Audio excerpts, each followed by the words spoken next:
Ladies and gentlemen, happy 2026 and welcome to another edition of the Kayfabe Podcast. We are your favorite trio on the fucking internet, and we out here back again, episode 55. And what better way to celebrate 55 than to kick off 2026, aka the road to WrestleMania? I know they say it started the Royal Rumble. It started now.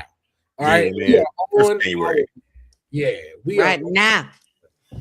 So, shout out to my crew, the sweetest ooze, Honey, the people's nightmare, Deonne, and my halo up here that keeps popping up. We can see your halo. See my Deonne say, you know the track. Mm-hmm. Yeah. You know what it is. You know what it is.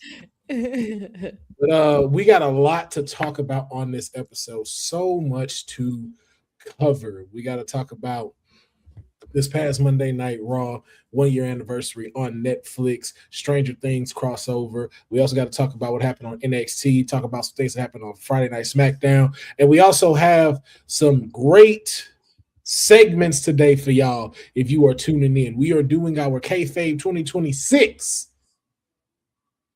Bingo predictions.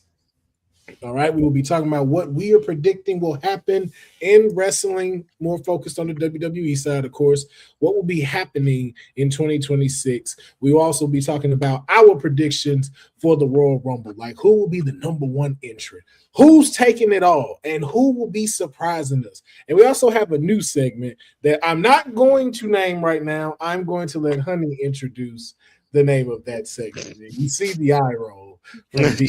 You already know not to be on some bullshit. But before we start, let's try to get, wait for a few people to get in here that's joining us in the live. I want to know for y'all, man, and woman, of course, how was the holiday? And how are you mentally on January 8th, 2026, into a new 8 days into a new year? Deonne, the father. Let's start with you, sir. The Faja. Yeah, man, the holidays were nice. Got to spend it with my wife's family in Dallas. We were there. Xander's first Christmas. They loaded him up on toys. I got him a ball pit. He's walking with his walker now, like down the hallway. He still can't maneuver and turn. He's just going straight into walls. But other than that, he's doing great. Family's like, great, cool. Man. And you just push to the back and let it go. So yeah, it was good, man. Then 8 days in, man, back at work. I mean, a year at my new job 2 days ago. So a year there. So yeah, man, the year's flown by. A lot of things happen. We've done a lot. It's been nice. What? Huh? No, I was laughing at Will. Will did because of the light. It was funny. There it is. Oh, it was shining bright on you. Got the glow. When you were just like, it's the first year of my job. Hey. I'm have some fun with this shit. Be like, idea. And then just probably grab my idea real quick from here. Let me grab my idea.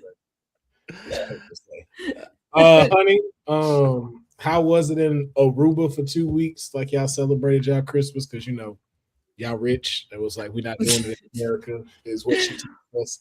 She said, sure, I don't do Christmas in America. I'm sure, and I'm more than positive you would have seen a flood of pictures of me and Pachu at Aruba, and there was not one, so I don't know where you're getting that information from. But Pachu and I kept it very local for the holidays, chilled with the mother-in-law, the sister-in-law, watched some Stranger Things, ate some good food, relaxed, and then for the New Year, same thing, just Pachu, me, and the pup, and a bottle of Prosecco, and counting down. It was pretty chill, pretty cool. Got back to work this week as well. So it's good to be back in motion and functioning and things like that. So, and I'm glad to be back with my guys. So yeah, we went to bed as soon as Stranger Things went off for New Year. Leon, I got a question. Why does she think because she said you didn't see no pictures mean that we just don't believe that. Like that was supposed to just be, oh, well, I guess that's true. No, you could have decided to not do that. No, I would absolutely have done that because I've never been to Aruba, number one. And number two, that's what I do when I go somewhere I've never been before. You'll see a flood of new pictures. So what if you decided to change your mind and didn't do that?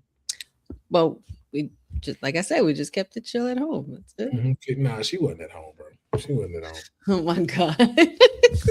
Good. I wish I was in Aruba. It's all good. It's all You good. know, Catch you, do something. Sent her a Merry Christmas text on Christmas, and she sent me back a palm tree emoji. Like that's how I knew what she was up to. Exactly. I knew it. Not at all. Exactly. I wish. I was like, I hope you have a snowy Christmas. Why? Is what Well, at least you guys are putting it in the air for me. Maybe that'll be my Christmas this year. Maybe and then she sent you me guys palm are giving me. You guys are giving me ideas. She sent palm tree, airplane emoji, and then a stack of money. And then sent a whole row of that and a hotel. Yeah, I was like, all right. Oh, yeah. That's what we're doing.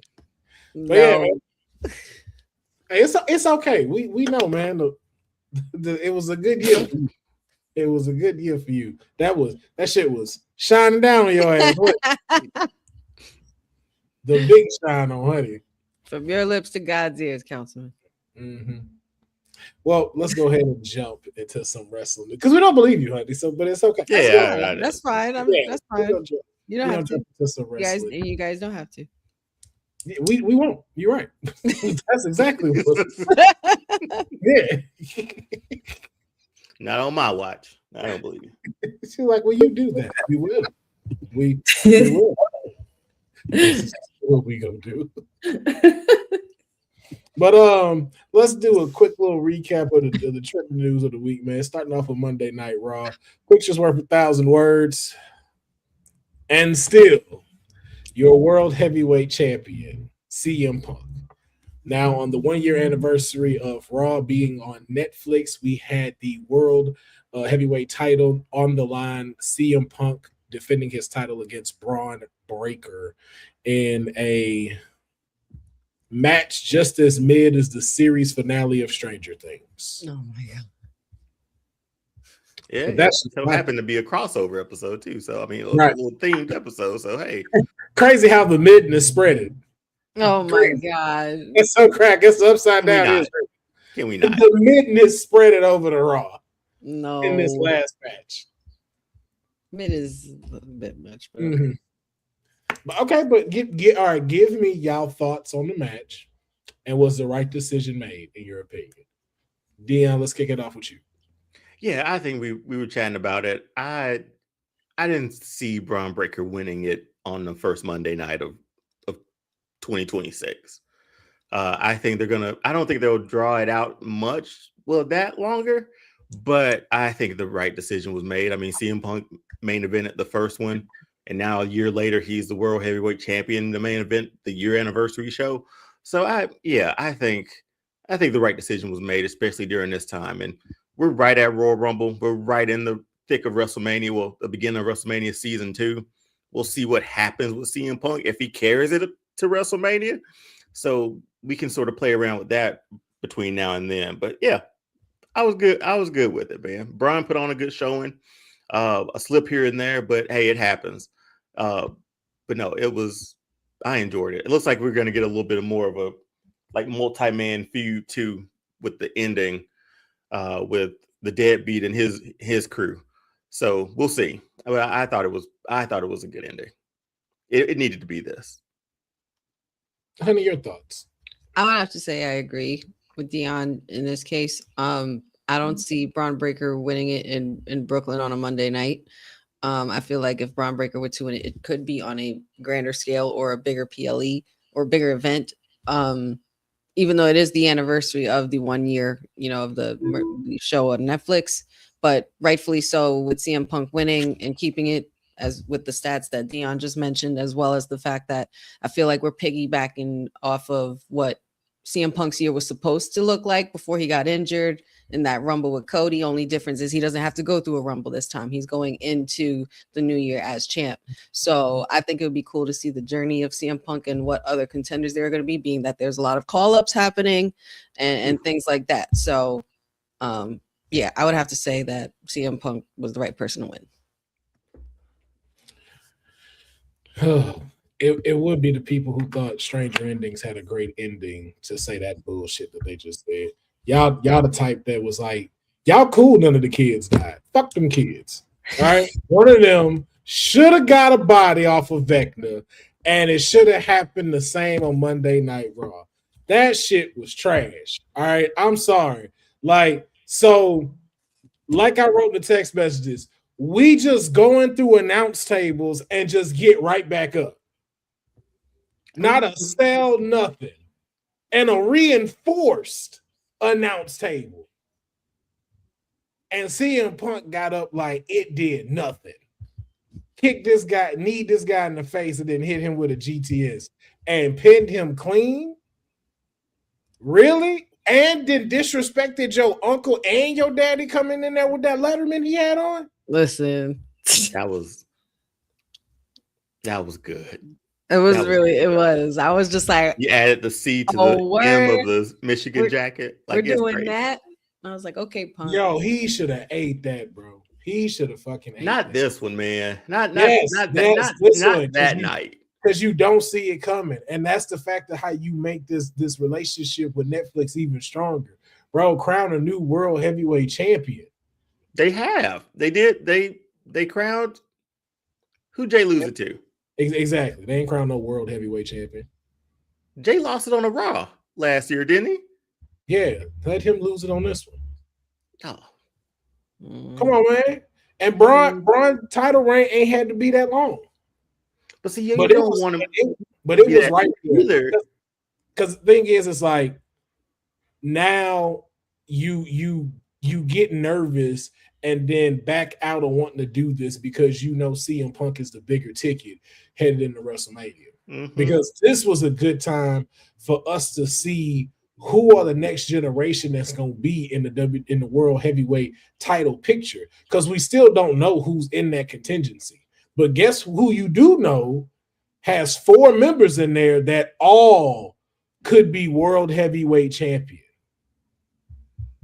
And you give me a storyline like that where you start to kind of see the vision on Edge of like, yo, who's going to have this title? But you can still do that after Mania. Like you can start because they haven't been together long enough. That's all 4 of them. All 4 of them. That's the point. The egos were too big. Look at all the egos you really got right there. The chillest one is Bronson Reed.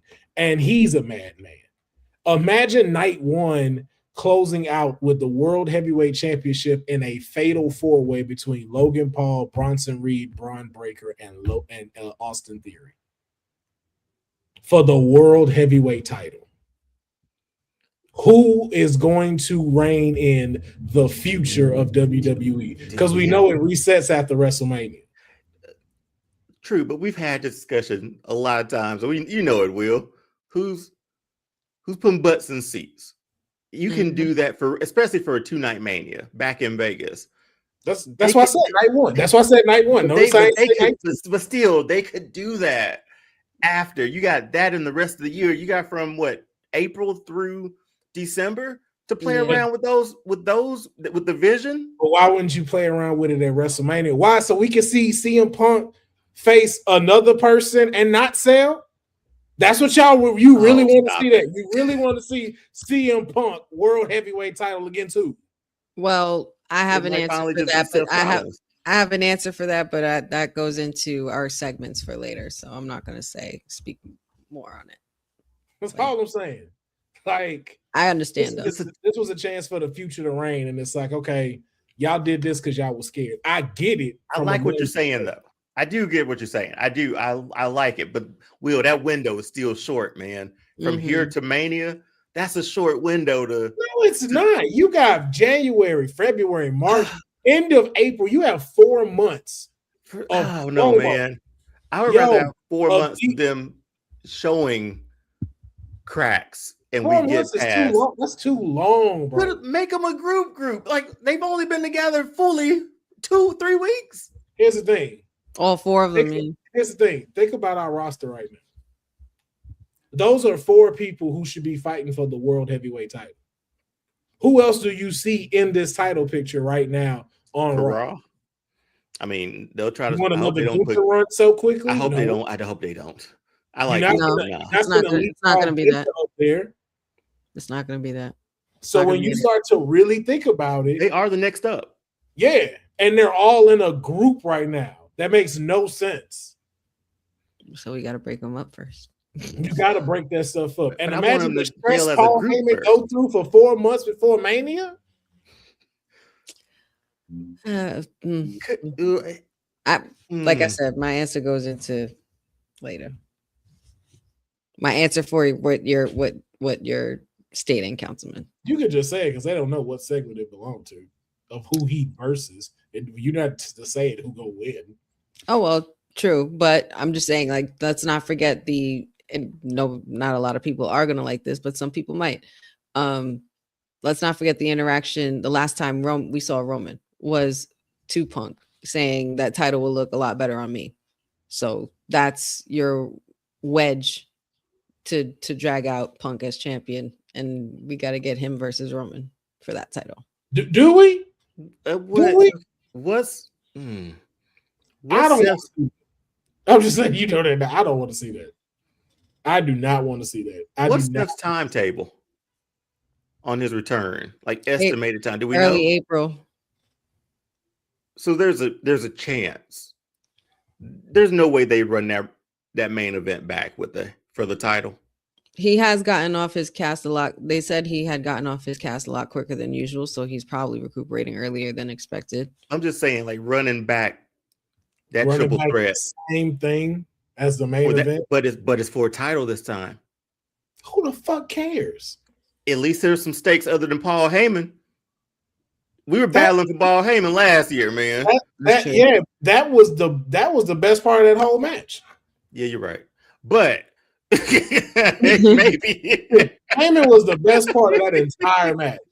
The ending was great. Okay, it was not bad. It was just okay. It was an okay finish. But give those 3 like the opportunity to put together a solid triple threat for a title. I think that we're already going back to Vegas. Who to say that they wouldn't put this again? Excited about it. Well, you just kind of like you sound like okay. My brain is going more logical than see, that's fan base. What I want than fan base. You know what I mean? That's our problem. See, y'all letting Triple H beat y'all. That's the problem right there. Like, I'm just thinking logically. No, you're not. You're not. Okay, if that happens, nobody would be surprised, though, right? Would you be surprised if they ran that back for the title? That's the point. Why would you want that ran back? Like, why even, what's the word? Why even humor or entertain that thought? Well, because it's a rivalry. It's not. Ongoing blood feud. No one cares about that. We saw that at Survivor Series when they showed that it was like, yo, we don't care about y'all two not liking each other. Even the same thing with him and Roman. With Cody, all that's done. Like, yo, y'all had y'all epic. You're not topping that for a while. No. Roman coming in, becoming world heavyweight champion. It's like, yo, what does that say now about Monday Night Raw, though? With all this new opportunity and call-ups you got coming, it's like there's so much more that could be done. You're right, Will. You're right, man. But I don't know if I Man, give me a fatal 4-way with the future pillars of WWE in there. I'm watching that because these boys finna go to work. You already know what Austin can do. You already know what Logan can do. You know what Braun and Bronson can do. Imagine with the Mania energy where everybody turn up and that belt on the line.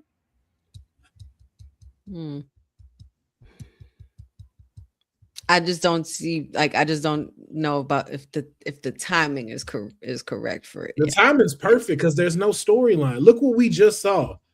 The Deadbeat Brigade comes in to help.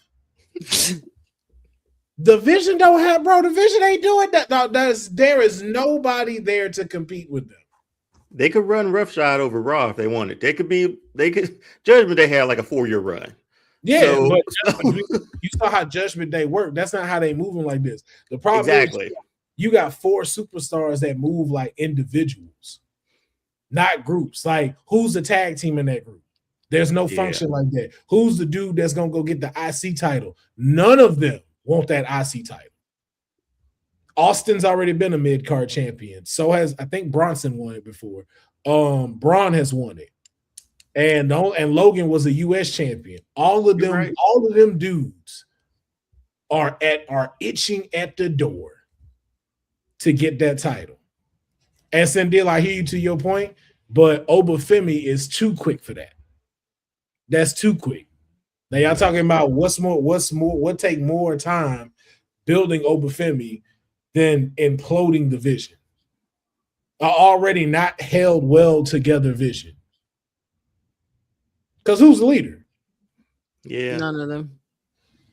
That's what I'm saying. This group is not a great group. Paul Heyman's the leader. See, that's There's the just thing, like, nothing there. Could you? Because I'm trying to think of like who was all in like Heyman's like WCW like Deadly Alliance group back in the day, like Arn Anderson, Austin Zbyszko, and some other people. I can't remember, but all of them, they weren't future world champions though in WCW. So I'm telling that's bro. We're being held back a division right now with the 4 of them together. That's all I'm saying. What if it's leading more into storyline stuff with Seth though too? Like, what if that's I feel like he's always going to be connected to this somehow, and that's fine. But give them something to do. For me, his return doesn't necessarily need to be built around him getting revenge on the Vision. Like, we've seen that happen before. We've seen him get his licks for what he's done. Like, that can easily, like, really, if I'm being honest, Seth should go to SmackDown anyway. Fresh batch of people to face. Give me him versus Drew any fucking day. Give me another Seth and Randy Orton feud. Hell, if you want to really, really shape some stuff up, give me Seth versus The Miz and get Miz what he's supposed to be. Is that draft ever happening? No, it's never. No, but we see like the little. So we just don't shuffle. So we just shuffle people around as we want. Okay, yeah, I'm okay with that. Yeah, but you WrestleMania is always the thing of what the next era is going to be. And so if you have it, especially leading into Riyadh next year, it's like, yo, let's go ahead and hit this to where we got the new cats and we're leading into the future, because in case we get to Riyadh and they want nostalgia, at least we've given a year to give these new superstars their place where they're supposed to be and where they all fall at, where you have a real IC division in the men's division. You have a real world championship division and competitors that are in there. Same thing that the women's is trying to start doing. Same thing that they're trying to do in the tag division. It's like, yo, you give them a chance to let us see, like, who are the new cats now that all of these other ones that we grew up with will be leaving soon. Yeah, and seeing how many call-ups they had,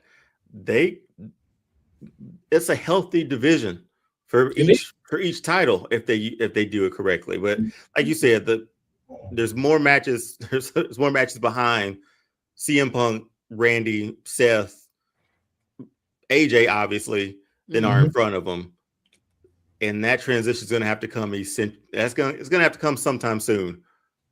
Yeah, sooner rather than later probably would be the best thing, because it's like, who's that next superstar up to carry that brand if Roman's off as much and Cody might be off as much, So, next man up. And you know how the easy way to set off the Vision's implosion? Let Logan Paul win the Elimination Chamber. Well, that go okay. or another domino or another bingo card thing happens. I think there's going to be a lot of that on our bingo cards. I'm just saying. But man, let's keep it pushing and go past these a little bit quickly so we can't get into the segments. Don't want y'all here for 3 hours and stuff. Definitely want to try to keep things on the rails. Biggest takeaway from NXT? That was dope. Classy. Y'all welcome. Y'all are very welcome. Y'all see what I did there? That was beautiful. That's artistic. That's some artistic shit, man. Never done before. Dope. Did you see the video of the person who took it in the crowd? Like when that was even better because they didn't even know he was vanishing and leaving it. See, I was pissed. It's like if he'd have tilted just a little bit more, you'd have saw your councilman right there. But they be trying to crop out, the people, the supporters in the back. This is perfect, man. Whole thing. Yeah, this is perfect ending. No notes. Nothing. We can move on if you want to. Yeah, he basically, he's done everything he's needed to do, and carried the division well in NXT as champ, and had great battles, and he's grown so much, and now we know that he's ready to move on up. So what a classy way for him to go out on top, and rightfully so, because he's a damn classy champion. The boy's a beast. Cindy, actually, it was reverse. It's reversed. It was really Sean. That was Sean's idea. Like Sean's idea was that it's time for the call up and everything. It's like there's nobody set that makes sense to beat you, and the call up is here. Like it isn't like Stephanie McCurry with JC Jane. Like JC Jane just showed you why it's an easier pill to swallow that she beat Stephanie McCurry. Like that shock value has completely went away because I'm like, okay, I see why it happened. JC Jane has been killing it. She's been killing it as champion. This, however, there was no one there to set up fast enough to say like, hey, I'm gonna beat Obafemi. So much they ain't even let Tony D'Angelo do it. Because we're not having that. Because we're not having that. We're not. That's what let you know though. It was like it's not there. And we need Oba now. The fact that he's like, all right, here, you can have your toy back. I'm moving on up. We nailed it. That's man. Listen. That's only 2 people have done that. Obafemi and Oscar. Those are the only 2 to be like, hey, yo, I'm done. Like we good over here. Good. Who else out here? Nobody. I beat them all. I beat them all. Been there, done that. They never done that. Oh, Ricky Saints, you thought you was gonna have a career? Fall from grace. Give me my title. You know what? Y'all can have it back. Just wanted to live. This man, Creed 3, Ricky Saints. Wait, what? What you? Ricky Saints was like, yo, I got this. Oh, you want to go against the champ? Oh, okay, I'm coming back, and I'm gonna take that title from you. Ricky Saints was Diamond Damien, and Obafemi was Apollo. And took his title back. That was good though, man. Well, congrats to him. Also, congrats to Ricochet being signed to Monday Night Raw. It's Javon Evans counts.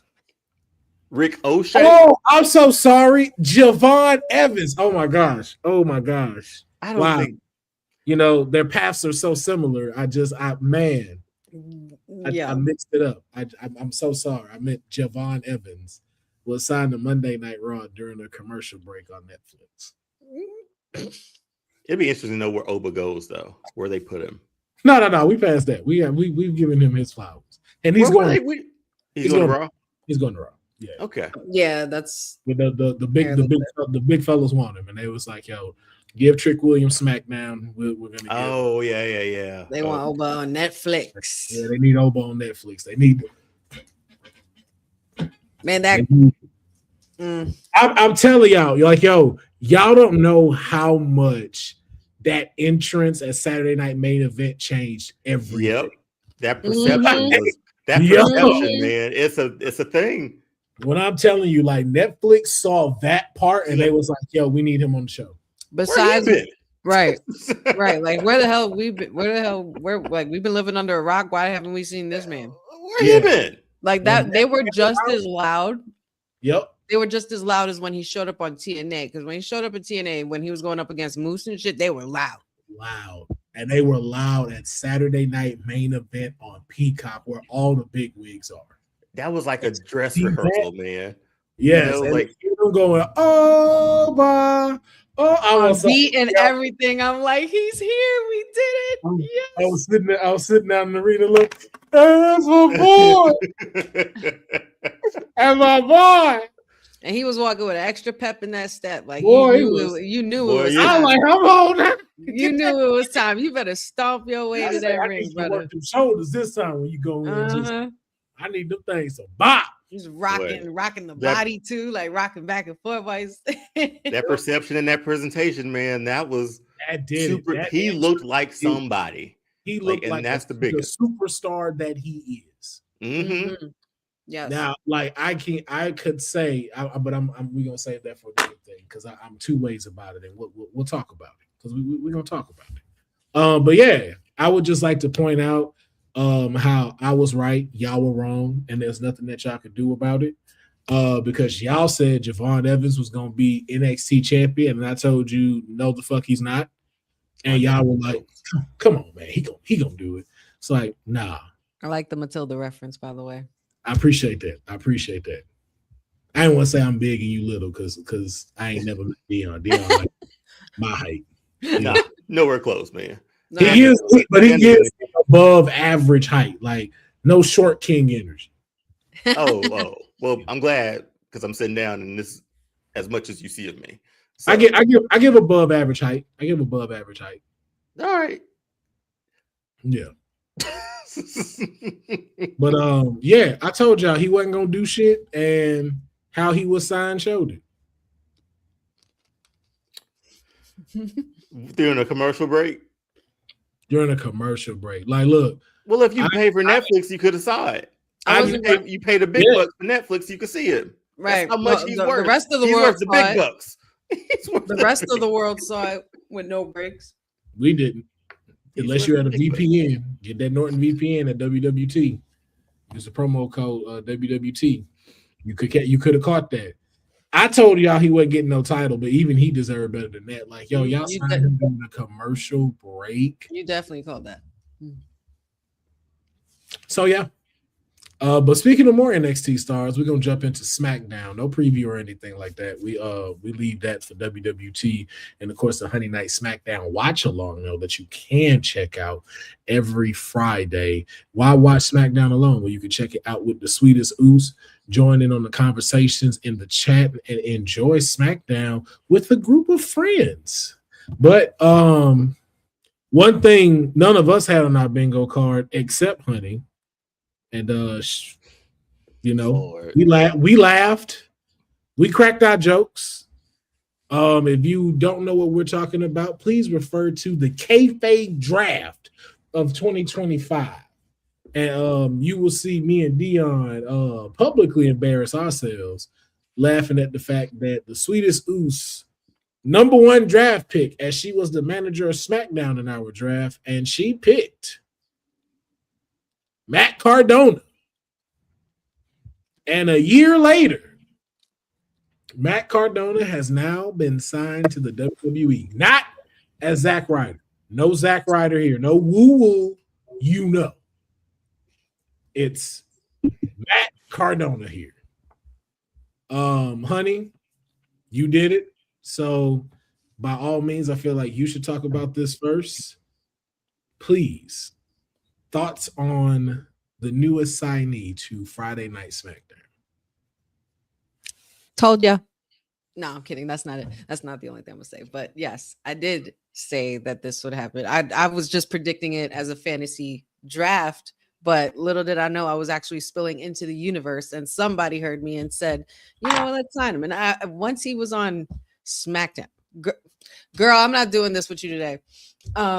Once I saw that it was on SmackDown, I thought it couldn't be any more perfect. All I could think about was you guys and our fantastic fantasy draft episode. Like it was just absolute classic and great. Of course, welcome back. And Matt Cardona continuously proves that, you know, with a little patience, a little hard work, you can always come back home.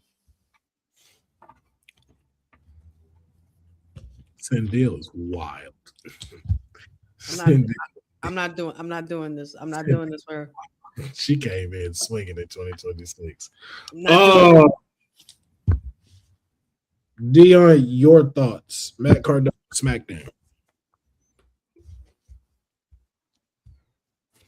It be that way. Congrats to him, man. Like I said, hard work, dedication. You did it and it paid off. I'm looking forward to seeing what you do on SmackDown. So another call up we had. Another call we had to SmackDown, man. The whoop that trick era has now moved itself onto the Blue brand. You ever need some help whooping that trick? Just hit 1-800 whoop that. And it shall happen. Y'all, thoughts on Trick Williams officially on SmackDown? With his fiance, Lash Legend as well. I dig it, man. He that heel run, that little more time at NXT was beneficial because he walked out looking. We always talk about that perception and that presentation. He looks like somebody, and superstar is what I mean. He can run in with Carmelo again. We got those run-ins to happen down the road probably, but loved it, man. Loved it. I love this introduction to SmackDown. Yeah, man. This was the right move. This felt right. This felt like where he belonged. This felt like where he should be. And it gives him an open opportunity of things. Like he could have a dope US title run and really bring that to something. And then like when it's time for that WWE championship though, like Trick Williams will hold that belt. We're going to have a lot of melanin in the WWE titles within the next 5 years. No, you're right. Yeah. Mm-hmm. So, but shout out to Trick Williams, shout out to Matt Cardona. That is it for our trending of the news. All right. We're done trending. Now it's time to get into these segments. And our first segment is the title of this episode. We are doing our Kayfabe Podcast 2026 Bingo Predictions. All right. Bingo. Now, we are giving out 8 predictions on what we feel is going to happen in the WWE. And we will go back to this episode to see who got as many of their predictions correct and who will win Kayfabe Podcast 2026 Bingo Prediction, which is great because it's the first episode of 2026. So that means I don't have to search for it. That's great. That's fantabulous. And so since me and Deonne are the gentlemen that we are, of course, you know, distinguished men, we're going to let Honey go first with her 26 predictions because she stirs the honey pot. So why not kick it off with a bang? You know, just how they did SummerSlam, had a triple threat women's match, set the bar. And that's what Miss Honeypot is going to do. Honey, are you ready? I am ready. All right. So we have 8 predictions that will be given. Honey, here is your bingo predictions. Please start off with whichever, well, I guess the first one till the end. Yeah, right. I'm just gonna I'll just go through go from across. First prediction that I had listed here was Liv Morgan getting another title shot. I totally see a bigger, broader expansion of the Liv Morgan revenge tour, you know, getting revenge on the fact that the way Judgment Day moved on without her. I definitely, you know, see an implosion of Judgment Day furthering her viciousness and therefore making her a big threat to other contenders. We have already seen that her former partner, Raquel Rodriguez, has gone for a title shot. She could go after the likes of Stephanie McCare, which I think would be a lot of fun for Liv Morgan, even whenever we see AJ Lee resurface, if it's possible. But I see a lot of cool things for Liv Morgan in 2026. Second, obviously, and we've been talking about this for a long time, another story that should be finished, no pun intended, Finn Balor back into the title picture. Oh, wow. He's definitely the only man in history to become a world champion on a pay-per-view debut and to force to vacate it in less than 24 hours, dating back to 2016 in SummerSlam, which is literally, it's 2026. So yeah. For 10 years, literally, he's been a soldier, putting over the talent, helping out with Judgment Day, expanding his expertise in the tag team division. I think we're getting to that point where we are getting tired of that and we want to see Finn Balor finish his story. Another one is obvious as well. Yeah, What? we can't let that go. Wait, what? Sindel called that man Penn Balor. Oh wow, I didn't even see that. Girl, he's going for comment of the year in the first month. Penn Balor? Yo, I don't think so. I don't that's think so. a shirt. That's a shirt right there. But that's pretty funny. That's hilarious. Please continue. Put a pin in it. My third prediction for 2026 was definitely a Homelander Cody. I've been kind of craving something like this for happening for quite some time. There's a lot of folks in the world in IWC that have been looking out for a Homelander Cody, a change in persona, change in character, considering that he's facing guys like the likes of Drew McIntyre, who are really bringing out his deepest, darkest, and more personal rivalries. So I feel like that's something that could definitely crack the American Nightmare facade and truly live up to his name. So yeah. And I wouldn't mind if he came with a crew, with a new crew as well to match it, some muscle. Next, Roman Reigns as World Heavyweight Champion. This is definitely alluding back to what we were talking about with CM Punk. I personally see something like this happening, at least around. Maybe he'll take it from CM Punk, maybe he won't. But I do see it happening one way or another for Roman to go after that title, being that is a title that he never had. Another one, 2026 kayfabe prediction for 2026 is Hardy Boys returning to WWE again. One last run, dream match, going against the likes of the Usos and the New Day and Motor City Machine Guns, maybe even the Wyatt Six. Who knows what that could look like by the time we get to WrestleMania with their TNA contracts reportedly up by then. So yeah. Austin Theory betraying the vision. I believe that from the moment that we had discovered that there was a mystery masked man attacking CM Punk and LA Knight, that if it was somebody who was like with the likes of Austin Theory, would be doing this under the tutelage and the instruction of Seth Rollins from afar. So I'm going to stay on that boat. I feel like he is like the secret agent. He's the mole in the group, and he will definitely be the reason why the vision would possibly implode, hence Seth Rollins from afar. I think also justice for the Miz 2026. We've been seeing the Miz pop up here and there, talking about how he has been unjustly left off TV, and we know him to make the most prestigious runs in WWE, most prestigious moments, and memorable as well, bringing in new talent or bringing in somebody to return or tag teaming with R-Truth.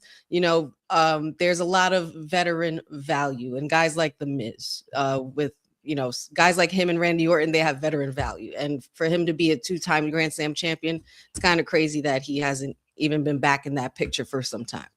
And finally, my last prediction for 2026 bingo card, bring back the EST, because you can't spell EST restoration without EST anyway. So we know that she has been going through some recuperation with her finger, and or whatever her injury was. I believe it had to do with her finger, but I think that we could also get back into getting her back on top in the women's division as well, going back against the likes of Jade Cargill after the last time they interacted and whatnot.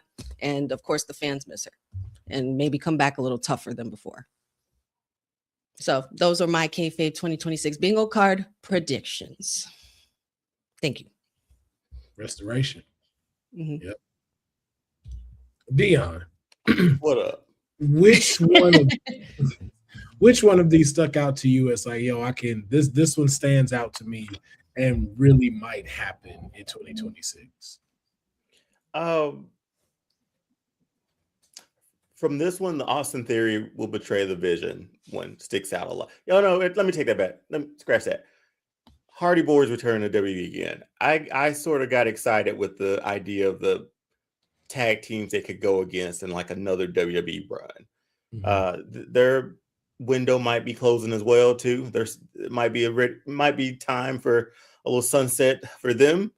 So it would be good to get them back in the fold one more time, because I mean they'll sell merch, they'll get a hell of a pop every night, and they can mix it up. They can still go. They can still mix it up with some really good tag teams in WWE. So I thought that one caught my attention the most, because I was like, I'd enjoy that a lot, because they did win the TNA titles. So I was along the ride for that. I love that. So yeah, bring them back, even if they don't have a title run. Just put them up against those teams. I think that would be fun, especially with the Wyatt Six too.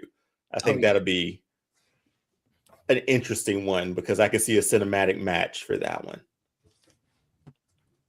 Yeah, I could see a lot of cool stuff for that. The history with that Matt Hardy has with anything Wyatt related in the first place. Yeah. All right, honey, if you had to pick only one from this bingo card to make happen, which one would it be? I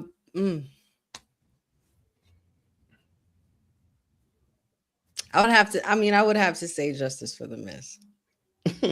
I would have to say Justice for the Miz. Yeah.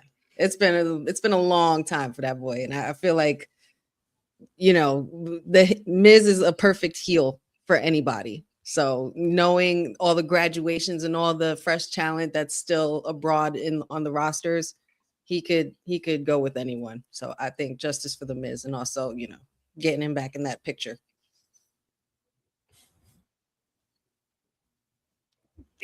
I thought she was about to do it. Oh God, what? Nothing. That was your magnificent bingo card. Now it's time to go over to the People's Nightmare. And what does the People's Nightmare plan to bring to 2026 with his predictions? Nice. We have for you now. We had some fun with this one. Oh, I wrote a lot, didn't I? My bad. Yeah. You can do like points, like right. Like I was like, yo, it would be Deonne to write a whole fucking 3 sentences. You put a paragraph in the project. Didn't I say PowerPoint? There we go. Okay. Everybody not gonna be able to really see this and read. My bad, man. No, this is cool. Okay, so just starting off. So I lead into what we could talk about later, but I got LA Knight winning the Royal Rumble. Really want that to happen. I'm trying to read into the promotions for WrestleMania, because they're saying it's something about a game or something, whatever the tagline is for this year. But we all know LA Knight's catchphrase is like, whose game is it? So I would love to see him sort of cash in and finally win a Rumble and get his WrestleMania moment. So that could be interesting. Next one, Austin Theory becomes World Heavyweight Champion before Braun Breaker. After seeing Monday night, and then we all have these speculations. Will gave everything he could about all of what could have happened between now and WrestleMania with the Vision. I see Theory winning it before Braun Breaker. I think that'd be pretty dope. He's put time in. Man, beat John Cena, for goodness sakes, man. Let that man run with a title. 2 months. Give him that. Randy Orton will have one more WWE Championship run. I think I want to see him and Cody so badly. They keep teasing it, and they've kept teasing it for so long. Let this year finally be the time they pull the trigger for that. Hopefully Cody still has his title, so we can get another Randy Orton Championship run. Next one. The WWE Women's Championship, World Championship, will main event night 1 of WrestleMania. Ooh. So either title. I could have put either women's title. I should have put that. My bad, Will. Yeah, y'all don't care. Y'all don't care. Y'all just get to show up and be talented. Well, it's me that got to cook all the dinner and make the presentation. Wait, man. Will you see my show, man? This is a break for me. Exactly. Why I got to whip all of this up? And then I'm coming in in 25 minutes, like, hey, I told them that we get about 60 more cookies. You good? Hey, man. So I'm just saying, no. I think the women's title or the women are gonna main event night one. I didn't pick a match. I think they deserve it in night one. Yeah. Right. Sami Zayn finally wins a world title or a WWE championship. If not now, when? Let's just get it. I put this on here mainly so we can get over with and move on to something else. So get that underdog shit out of the way, please. Yeah, let's see how it happens. So I do have Braun Breaker winning the Money in the Bank. I think that'll give some time for to sort of add some tension into the group, depending on how that group works up until Money in the Bank. I see what you're doing. Hey, look, I see what you're doing. I like that. Causing a little chaos in here. That's all. Yeah, you're stirring the pot. Yeah. Will might like this too. Got Roxanne Perez winning the women's Money in the Bank. Young, talented prodigy. It's time, man. Like she's been playing with the Judgment Day for far too long. Well, in my estimation. So let's do it. What? No, not you. Okay, so I have Xander's bag, my carry-on, and then my Stone Cold cooler bag that I use the fact she right though. As a kid. That's hilarious. But see, that one has like the quick diapers, like I make a bottle quick, I spin it around, unzip it, bam, bam, shake it. Here you go. Like then flip it back around and I'm good. Remember, she said it. We ain't judging you. Just okay. Remember who said it. All right. Like, I'm not judging you. I'm not either. Yeah, just remember who said it. That's and my final one. AJ Styles will have a match at a TNA pay-per-view this year. I would hope. I thought it would be during this sort of partnership, but I still think because that partnership, is it going to end when they go to AMC, or are they still going to keep it going? It's being extended. Okay, so that gives me hope. I thought I heard that. So that gives me hope that we'll get it in the last one. I didn't think he'd rock his old gear against John Cena. So that sort of put like, oh man, it'd be dope if he went back to TNA, one match, pay-per-view. I'll take on AMC. AMC would take that. Right. So AJ Styles on TNA ring again would be a high thing on my bingo card for this year. But those are my 8 predictions for 2026. All right. Honey, which one stood out to you the most? There's a lot of good ones in here, but I'm definitely going to have to go with the women's championship or the world championship main eventing of WrestleMania Night 1. I think that would be something that would be further solidifying women's wrestling on the forefront. They do deserve to have a title defended at a main event, especially at Mania. We've seen it once or twice. Yeah. We could always use it again. Appreciate it, fellas.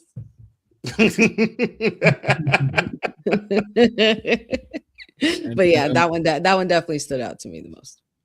And then Deonne, if you could only make one happen, LA Knight wins the Royal Rumble, man. I've been asking for that for like 2 years. You have though. You have ready for that one. Yeah. if not that, the Money in the Bank. If not that, Money in the Bank. That's what you've been asking for. I've been asking for either one. Just give me either one, man. I'm good with it. I was like, and which one? LA Knight. LA Knight. LA Knight. In case you didn't hear that, LA Knight. Yeah. LA Knight. Yeah, that guy. Come on, man. Make it happen. Make that shit happen.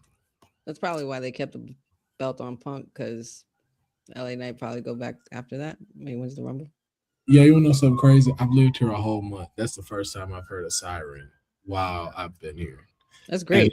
And it's crazy that it did it live, though. Like, here. I'm like, come on, man. Dude. What are the odds? Take the other street. Like, you could have won That's the quickest route, man. If only they could make that left turn at Albuquerque. Yeah. And my prediction card. Your councilman has predicted that Liv Morgan will win the Royal Rumble. Okay. She has been a bridesmaid too many times. It's time for her to finally have one under her belt. It makes sense. There's no one else that deserves it more right now. And debate your mama, don't debate me. My second one is Chelsea Green is going to win the Elimination Chamber. Ooh. Boy. Chelsea Green is going to punch her ticket. And the way that crowd gonna react when she win the women's world title, gonna go ballistic. Ballistic.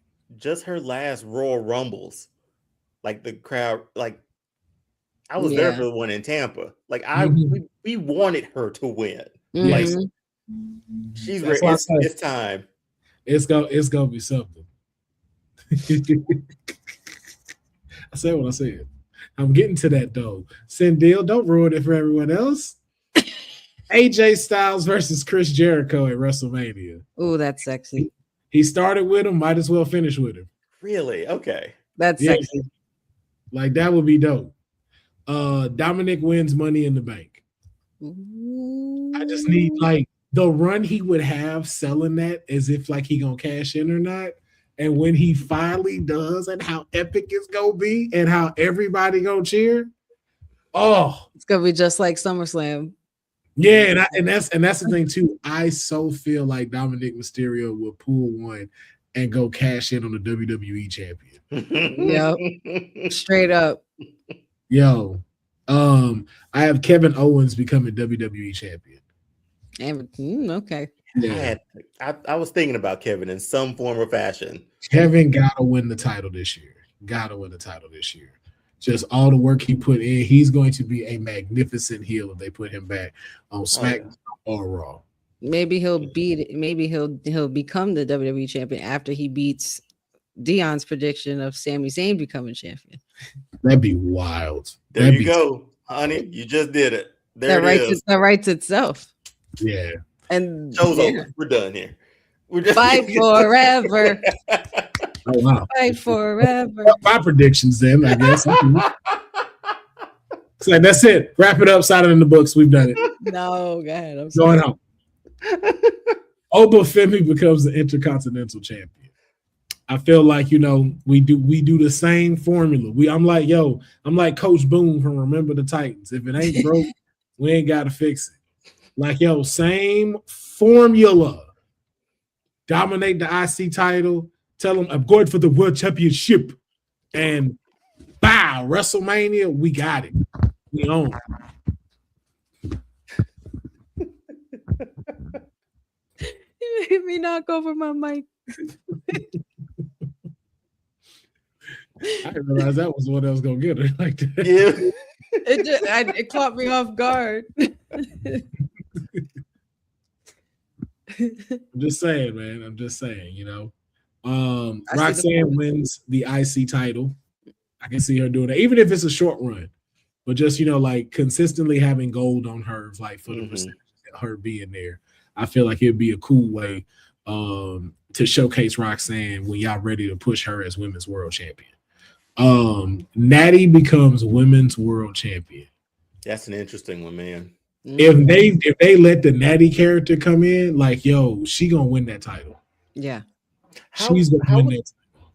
How do you think the crowd reacts to the Natty character? I've seen her a few times. People love it, yo. Like we love the net, like her coming out with the guards and everything like that, and like the low key, like legend, like she's so like that tough. Shit is fire. It's tough.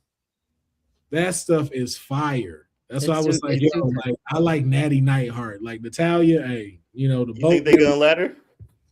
They should. I think if you really want to push it, go for it. Especially with the way like what happened with Maxine Dupree.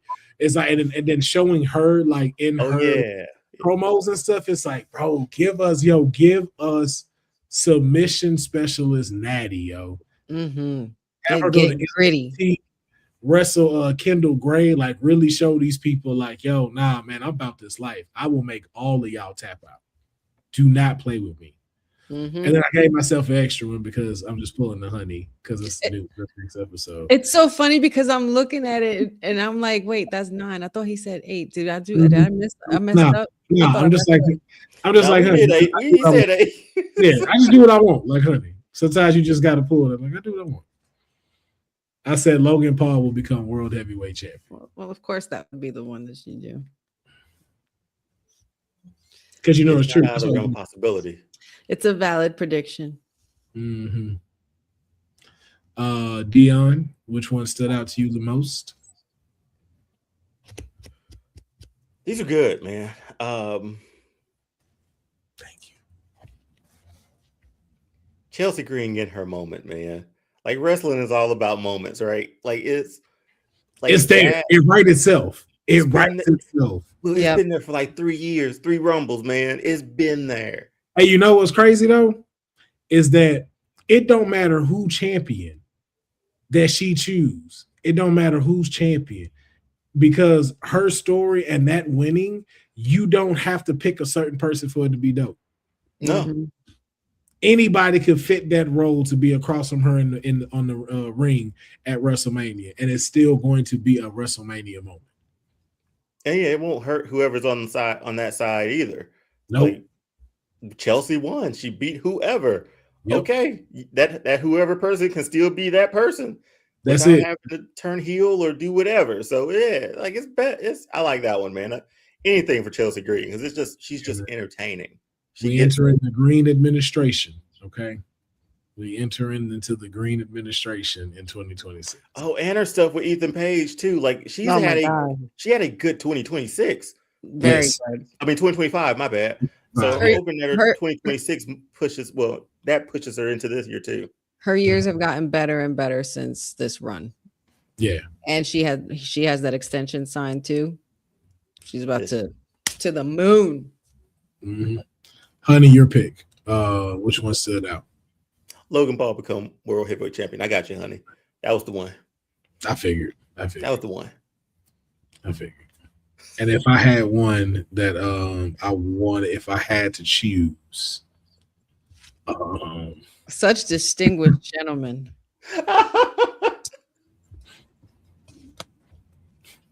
That's what you was picking, though, right? That's what you were gonna choose. That's definitely not what I was gonna choose. Oh no! No. Well, honey, what were you gonna choose? I was honestly gonna choose Dominic Mysterio winning Money in the Bank. Yeah. You know that wasn't the one. That was it. Okay. We saw where your eyes went. It was straight right there. They did go straight down. I'm not even like it really went like. Yeah. Well, it went straight down because the box, the way this, you know what? I'm not. Go ahead. Never mind. It was just a tip. Just we see where you played that. See, Sadil, you keep laughing at Natalia. I put Natty up there. That's 2 different people. She was right in AAA, man. That AAA. Yeah, Natalia and Natty ain't the same. Natalia wears them cat ears and shit. Natty ain't the same. I ain't talking about that one. I'm talking about Natty Neidhart. Her. Right. The low-key legend. Yeah, that's who I'm talking about. She's still the boat, though. All right, we're gonna move to our next segment. And it is. We saw a crossover with Netflix, man. Just showing how they're doing different versions to really make this partnership something unique and special. And this past Monday Night Raw, they had a Stranger Things crossover. If you saw it, the stage was looking like we were in the Upside Down. Some of the graphics that came up when the matches started, it was pretty good. Pretty good, collaboration. So we got to wondering what other Netflix shows would make great crossovers with Monday Night Raw. And so we came up with a couple, and I don't know if they're going to pitch their concept of what it would look like, but I'm going to ask. So we don't know. I didn't include that. So I just was like, pick a show. But I'm hoping that, they fantasied of like something that would happen during the show. And we're going to let Honey go first because we know how she is when the hot skillet is thrown in her hand. So, Honey, what was your first Raw Netflix crossover. My first Raw Netflix crossover choice is definitely the minute that we had even discussed making the segment, I was just like Black Mirror. Definitely would think that Black Mirror and Raw would go well together. There's like that technical glitch aesthetic. Instead of like standard promos, they could use like a social credit, like scores like that nosedive episodes for wrestlers. Like imagine, like for instance, like Austin Theory losing points on a big screen every time the crowd boos, or Finn Balor like broadcasting, like hacking a broadcast with like a distorted demon filter. Interactive like Bandersnatch. Like if you guys have watched the actual episodes, like Bandersnatch, like with choice-based viewing, or like let the audience choose certain routes that the wrestlers would go, or opponents that they would choose, that they would go against, and have like the set would be cool, like very minimalist, very cold, and like broken glass error messages and LED boards. Like that's shattered digital screen stuff. But yeah, that was my first one.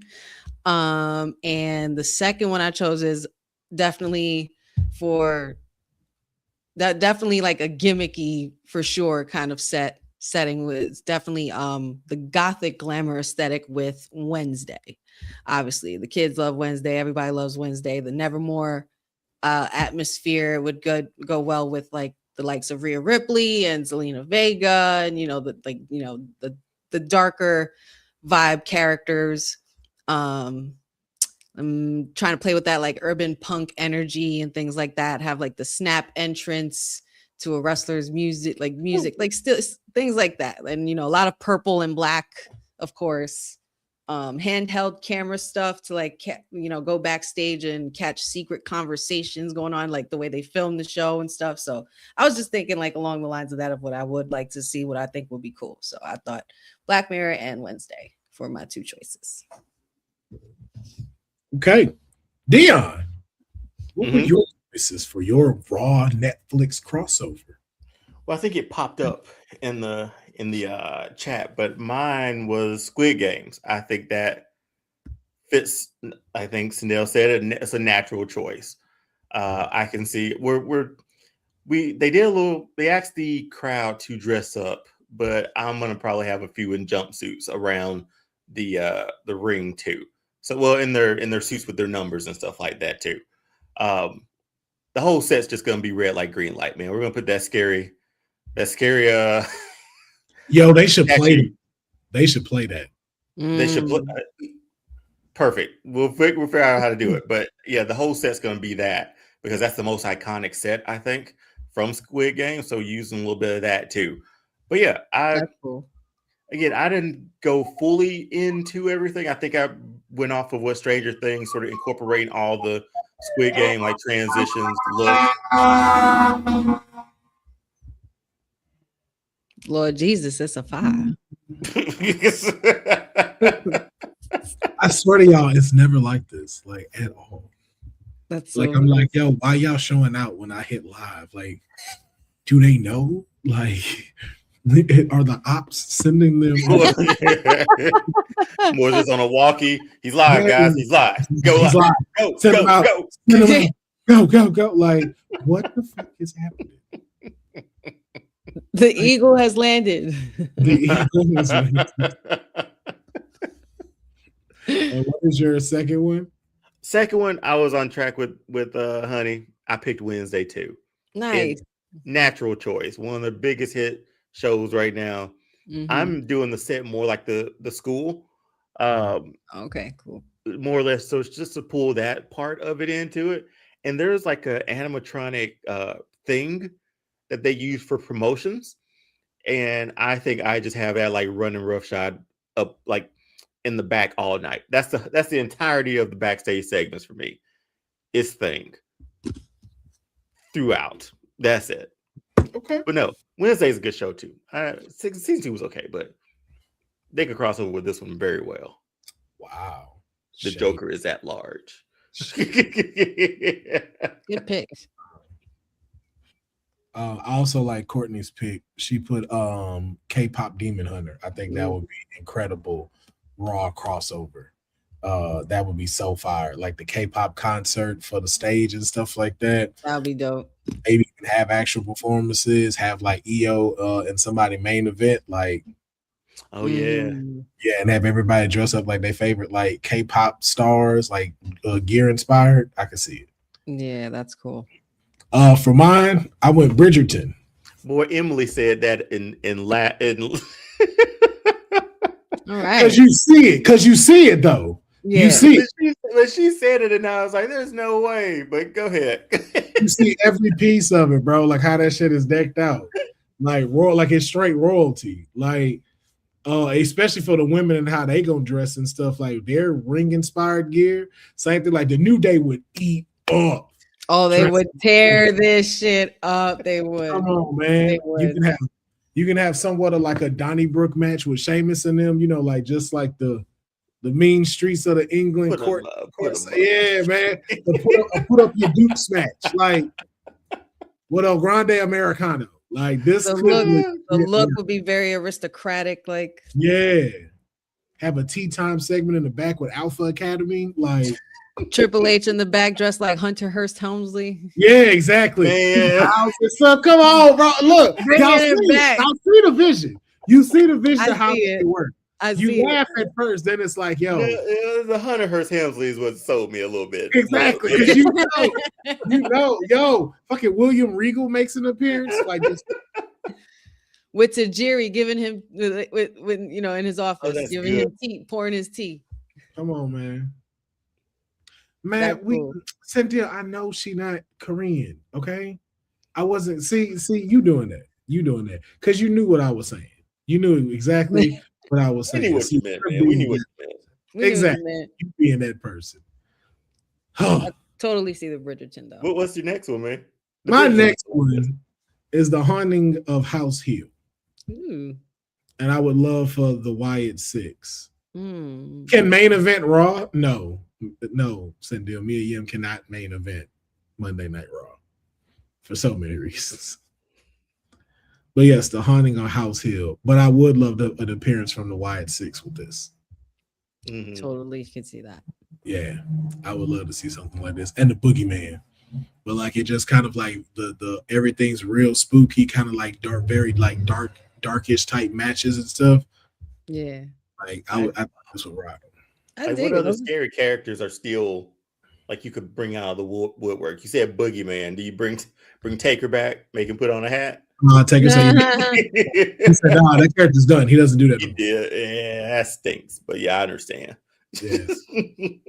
But I would say like there's a few you could bring out, but just kind of make it like a little bit eerie and stuff like that. I think that would play well. And you really could like the Wyatt Six don't have to be in the match. They could like sporadically be spread out during the night. Like you having like who's the heel there? Like Becky Lynch talking to somebody and Nikki's like in her cupboard and messing with her and stuff while she's in there. Like yeah, they could just weave it through the night. That would be perfect. That would be cool. So good picks. I like those.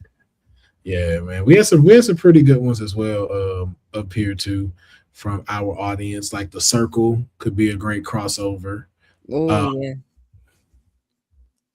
Full House. I don't. Okay. Both from San Francisco when they go to San Francisco. Okay. I mean, I guess it could work. The Myth Man and the Paper Boy. Even wherever I'm looking, somewhere around, man. Everywhere you look. Everywhere, someplace. Don't make them like that anymore, man. Especially intros. They don't make good everywhere intros. You look. The intros are just. I dare you all alone. Survivors waiting to carry you home. Everywhere you look. They do not do that shit no more. It was essentially like the same group or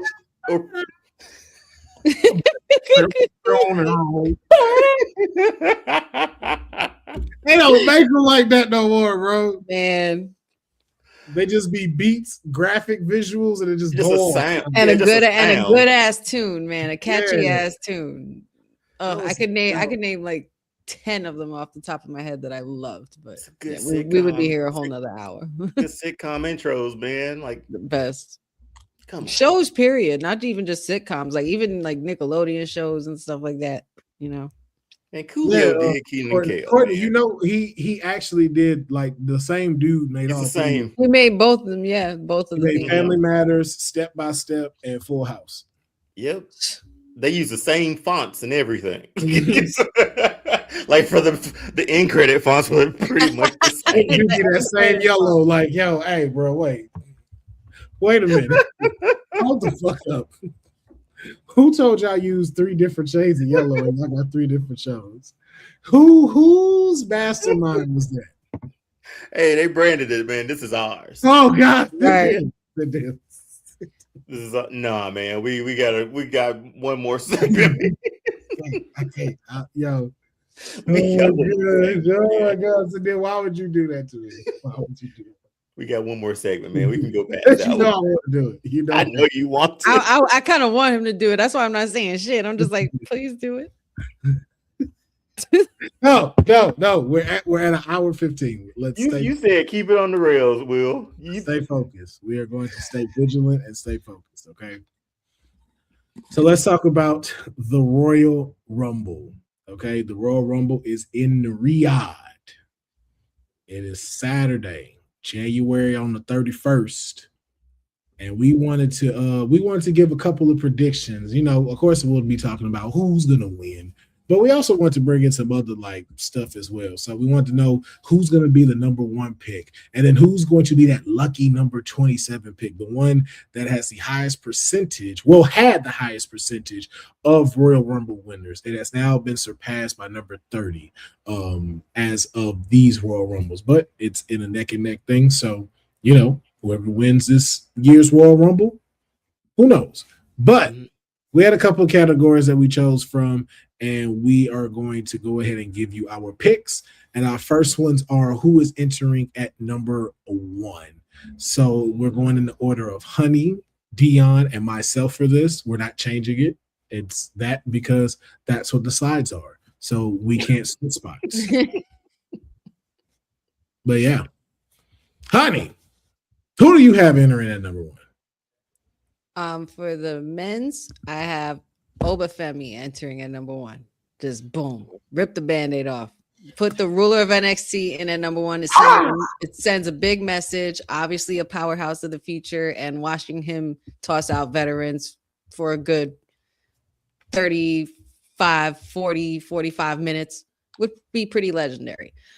So I got to go with the ruler of NXT being number 1. For the women's number 1, I think the storm starts a little early, y'all. I think Jade Cargill will be the one to enter at number 1. It's the only way to showcase her dominance, being that she also is going into the Rumble as champion. Doesn't need a late entry. She just needs 29 other victims. You putting the champion in it? I think I would. I want to see this Jade in there. You know, I don't see why not. And it would also be a good endurance test for Jade as well. You know, it's still good. I'm sorry. No, Boza was like, I know Will pissed about. Why would I be pissed about this? What am I pissed about? But yeah, endurance, and I think an endurance test for her as well would be good for her to see, you know, just to put a stamp on the fact that she could go the distance. If she does start at number 1, every woman who pretty much enters after her is walking into the storm. So a little play on words there, a little drama for you. So those are my 2 number 1 entrants. Bowser, I'm letting you know this. We don't care what number we get. The leader of the Big Back Coalition is going to be all that's talked about after the Royal Rumble. That's all I'm gonna say. Yeah.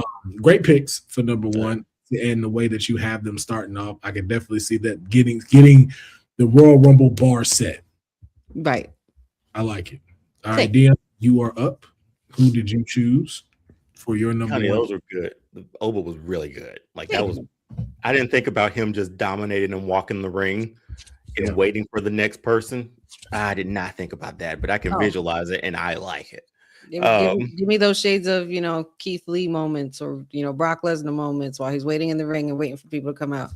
Yeah, but he's number one, though. That'd be dope. My number one, LA Knight. If he's gonna win it, he's gonna go from 1 to the end. Enough said, man. I've pushed this for how many episodes? How long we been doing this? A year? Yeah.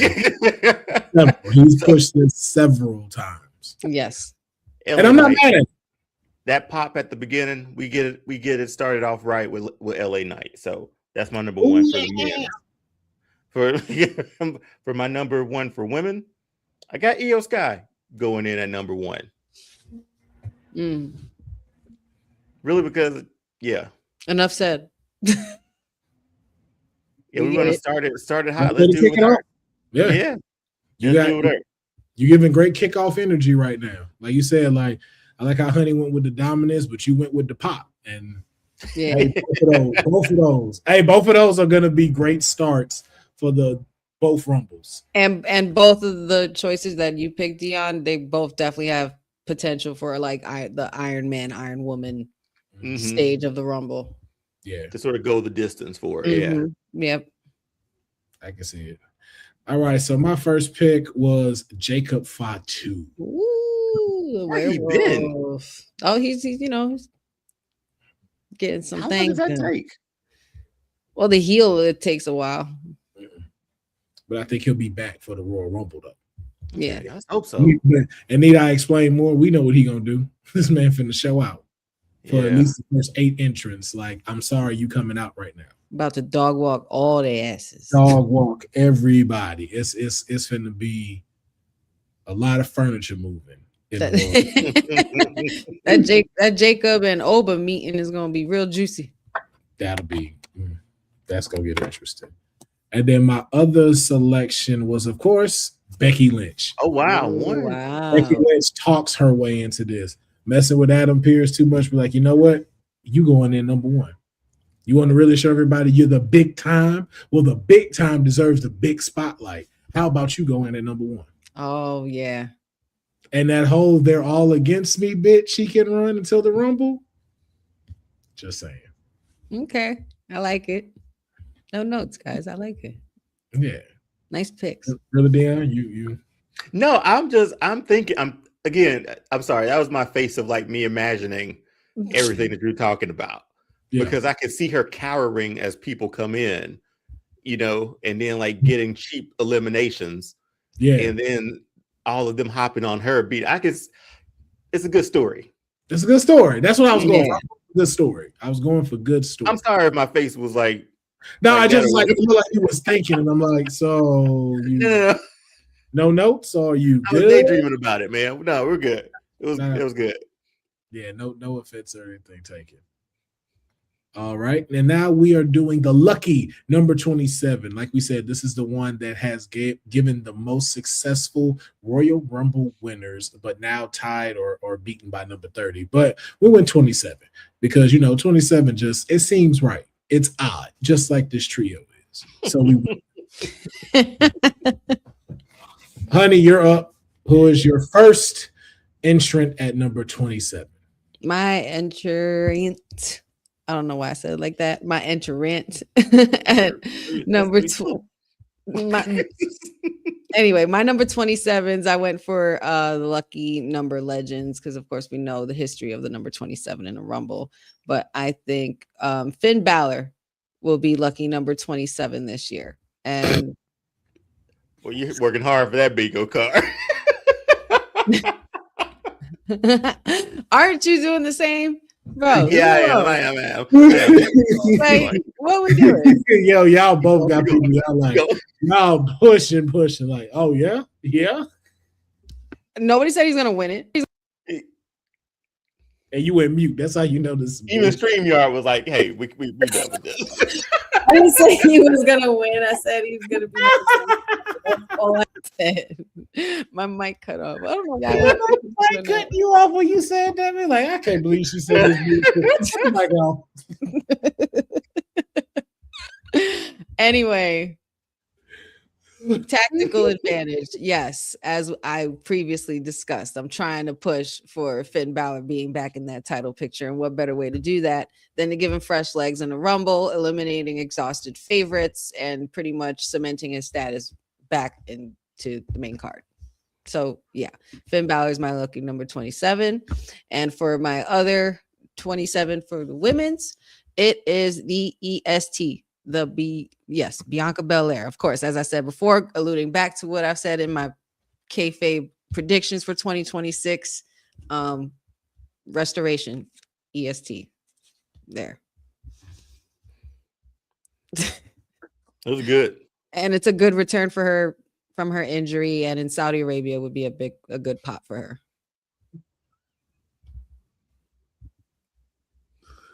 Yo, I gotta stop reading the comments. Because Finn Balor finna really stick in my head. It is. And this is January 8th. Like, This is great. We gonna be saying this all year. Balor, bro. Especially if it really starts going if down. he starts getting pinned, yeah. Yeah. Now we're gonna be watching Raw intently every week. Like, I'll be just like them side gifts. Just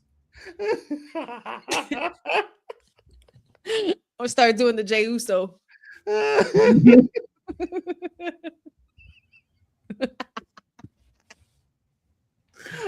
Ooh, sick deal, yo. I cannot. Every time, man. Fuck. Yeah, that's gonna be a whole year, man. Finn Balor, bro. That is golden, Sindel. You will always get your recognition of no. She came up with that shit, and that was great. She has the best comments, I swear. Deonne, your pick. My for 27 was Obafemi. I think him coming in late. Yeah. Because I want him to be like one of those final four, final three, final two to sort of establish him as like we already know he's next up in that rotation for down the road, but it sort of makes it known now that he's here. And for the women, I'm with Honey on this one. Perfect place for Bianca to come back. Perfect number for her to come back. We haven't seen her in a while. I've seen her in months. Perfect return for her for the Rumble. Everything Honey said, I'm on track with that. I like it. Not mad at it. So my pick, Obafemi, man, 27. Rula. I like that we're all on the same wavelength with all of our picks, like everything that we've done. If he wins, man, I'm gonna be unbearable. I'm letting y'all know that down. His first one to win, man, that'd be quick. Hey, bro, imagine having him be to have the greatest rookie debut of all time. Win the Royal Rumble main event, WrestleMania, win the title. We call him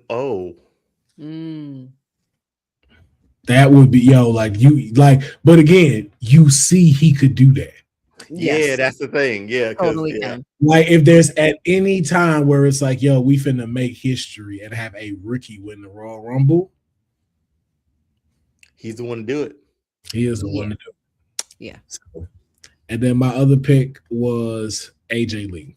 Really? Her first. I can see it. If they really wanted to do it, I could see it. Where's she been? I don't think she's on a book tour. Okay. Yeah. I don't think she would do it though. That would be, I think, my only concern. I think because she would want it to go to somebody else. That's why I'm like, I don't know if she would actually go through with it. But that's most of the women's roster would want her to win it. Right? Would want her to? No, sorry. We haven't gotten to that point yet. Yeah, sorry. Wouldn't want her to. Dang. No, I said no. The way I said it, would want her to win it is what I meant. Would. I thought you said would. I thought you said wouldn't. Yeah, I was like, because I think the majority of the roster would want her to win it. Yeah, definitely. And advocate for her to win it. I can see that. Yeah. My bad. I misspoke. Gotcha. All right. Our next category is going to be the surprise entrant? Who is the person that's going to rattle the cages? Who's going to ignite the WWE crowd and give a moment leading into the road to WrestleMania that no one has seen before? Who's going to roof off Riyadh? Honey, you're up first.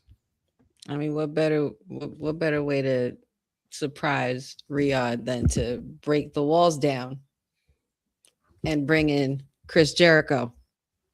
We already know what this man can do. We already know this man's capabilities. He's been an Iron Man in Rumbles. He's had plenty of experience in Rumbles. I think it's just more so about the pop for his return. His contract just expired. Returning in Riyadh would be awesome, being that it's the same place he had his last match in WWE in 2018. So it'd be a full circle moment. Yeah. And of course, it's something that everybody would love because, yeah, maybe Judas, maybe Break the Walls. Don't really care which one. Don't really care. Don't really care. Better not be Judas. Turn my TV off if it's Judas. Right. I don't mind Judas, but technically Judas was in WWE first because it was a theme song for a pay-per-view in WWE years ago. But honey, what? When last time you heard that Break the Walls Down song? Oh well, it's been ages. That's been ages. I listened to it yesterday.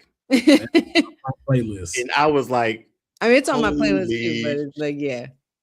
This was it. That was it. Jericho might have one of the top theme songs of all time, and it's never changed. It changed at one time. It was like another version. And they were like, "No, it was that forcible entry version or something." No, like that? It was like it wasn't a forcible entry one. It was like it was during Fables. Came back. Yeah, it was when it was like Fables Y2J. They kind of yes, okay. Yeah, yes, but then they went back to that Jim Johnston original, man. Like, that's probably one of the grittiest theme songs I've ever heard. It'd not be Judas though, boy. But I mean, me personally, I understand, but me personally, I don't care. But that's my surprise for the men's rumble. For the women's, I kind of went into the unknown a little bit because I had a hard time thinking of what could surprise people. And I'm thinking about somebody you don't hear about, somebody you don't even know about, somebody that the main roster hasn't even seen. I'm thinking more for the shock value and the shock factor, like who the hell is this? And I'm bringing in, believe it or not, an NXT prodigy known as the Tower of Strength. She is Bailey Humphrey. And she is undefeated in developmental. She's also featured in LFG. I feel like she is a very big secret weapon for the developmental stage and going into the future of the business. I think a Rumble debut would be a good shock factor moment to show the world that she's coming. She's not there yet, but she's coming. And I think it's just something different for the roster and something fresh, and to put over the new talent. So Bailey Humphrey is my women's choice for the surprise. That'd be huge. If you haven't seen this girl, do your research, y'all. From that to a Rumble, that'd be big for her. Yeah, I kind of went into the unknown with that. Okay, it was a choice. It was my choice. Yeah, Deonne or Will, whoever. Wouldn't have been my choice. That's fine. Yeah, that's why you came up with it. Well, because it's just the way she teed this up, and I was like, oh, because you was talking about the overall shock value. I was like, well, when you see her, you'll be shocked. No, I'm just like, this ain't shocking. Like, not like this would have been my top pick. Like, will this happen? Yo, if you don't let it happen this year, y'all dropping the ball, especially with the way y'all been doing with Evolving NXT, like giving her a Royal Rumble spot to do her move that we've seen her do, and we know which one we talking about. Like, I feel like that's just like dead giveaway. I'm just like that. I feel like that's like duh to me. Like, it's like, why would you not put her in there? That's why I say I'm just like, okay, I wouldn't have used this one as the surprise because this one feels more like obvious to me. Huh. Okay. You gotta think we thinking Royal Rumble spots. Like, yo, her doing her finisher was one of their most viral clips. Everybody was talking about that. So, like, just imagine that in Riyadh in front of everybody. The world, literally. Yeah, you got the world looking at you do that. Everybody will be like, yo, who is this? Like the number of eyes that would go to LFG, Evolve, and NXT, and this girl doing that move to say like Elba Fire or even Chelsea Green if she take it. Mm-hmm. Or Alexa Bliss. It's like that would be insane. That's why it's like it's more of a obvious moment for me.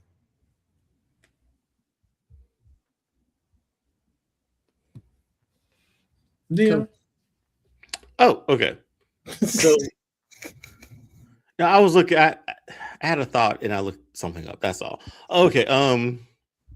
So my surprise entrant. I like the Jericho one. I really do. But I think that's been not teased. Well, yeah, Adam Pearce said break the walls, whatever. We sort of might see that one coming. So I went down into the TNA pool, man. I said let's let Moose make that run out for a Rumble.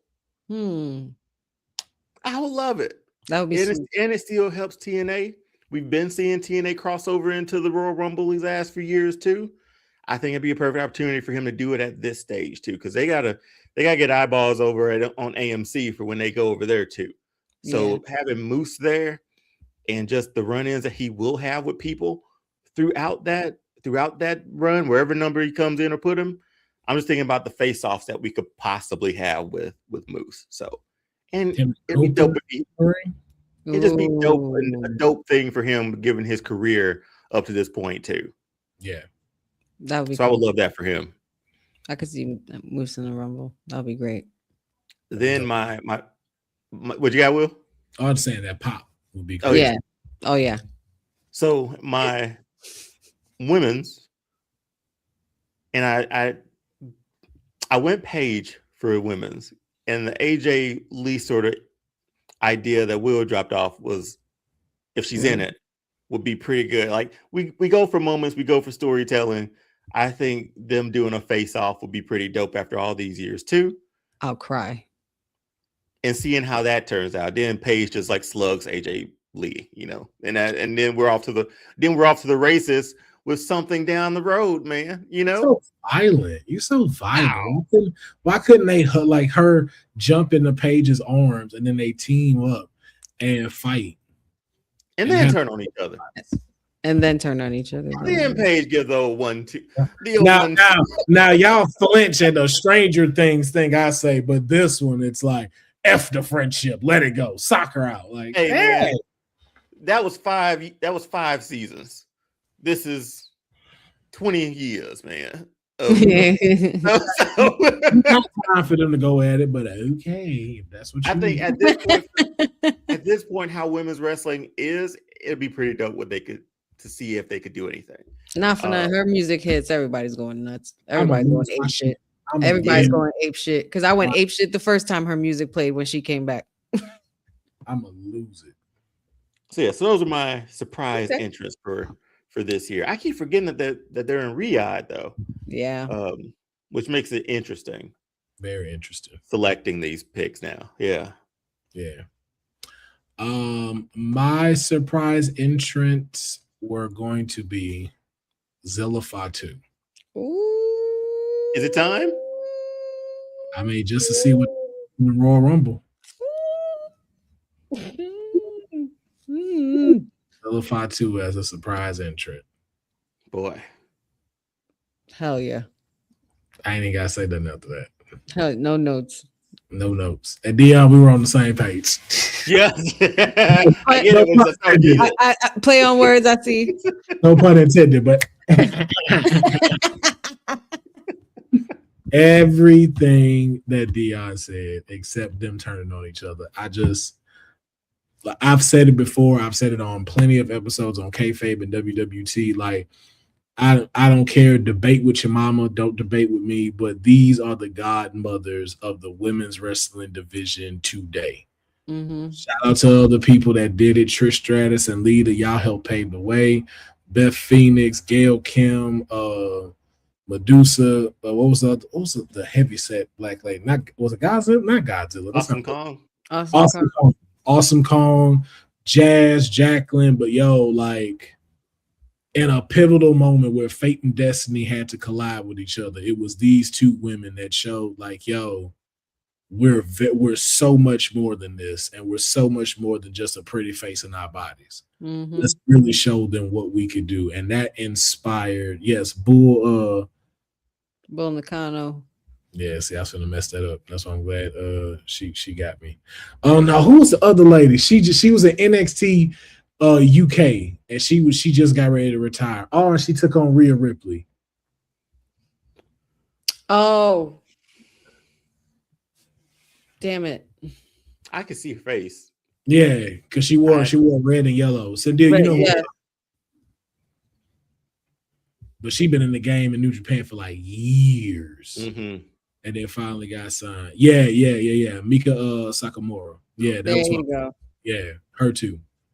But yeah, just to see them finally like be in a place where there's a division for them to really shine and show who they are. Finally, yeah. And to win the championships that they never got a chance to win, bro. Like I cannot, in my story of wrestling, not having Paige and AJ Lee have won the WWE Women's title, either one, or the World Heavyweight title.